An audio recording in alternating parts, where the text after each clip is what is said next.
As we are all aware by now, most if not all politicians are captured and are bought by monopoly capitalists. To what extent and how much are they being paid? We don't know. But today I'm going to give you the financial statements of political parties, who is funding them and how much they are getting. Thank you SABC News for giving us this list. So it's a political party funding.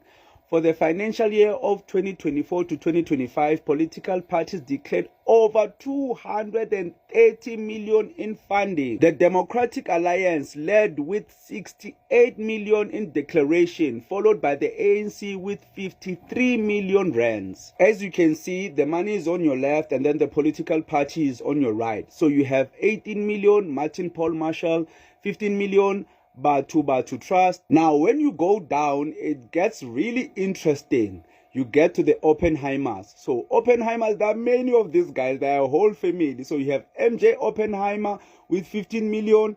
Then you have people like Jonathan Finehurst Maximilian Oppenheimer. He donated 15 million rand. Another 15 million by Rebecca Oppenheimer, and so on and so on. You can go through the list and read through it. And then on your right, you have Democratic Alliance, African National Congress, Inkatha Freedom Party, Rise Mzansi, Action SA, Build One South Africa, Patriotic Alliance. And the one thing you should note is that there are no progressive parties in this list. Where is their money? We said Umkhonto weSizwe, EFF, they might be captured.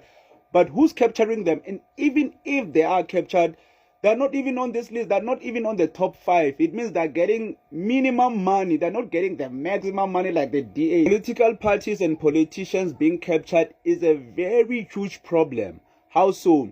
Even if a politician doesn't have charisma, even if he can't convince the masses, even if he's lying to the masses, if he's able to rally up funds, give the masses, the poor, free t-shirts and food, they'll probably vote for him, which is unfair because those people are not voting because they agree with the politician's ideas.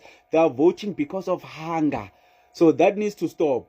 There's a solution. Finance Minister Enoch Godongwana wants to see political parties fully funded by the state to ensure that they are not beholden to outside interest. This is true. If, for example, let's take each political party just gets, let's take 5 million, each one of them without any bias, it means they would have to campaign on merit and would have to analyze what they stand for. Right now, the Democratic Alliance doesn't stand with any of the values of Africans, but they are second majority in South Africa. How does that even make sense? Most of us don't even agree with the DA's policies, but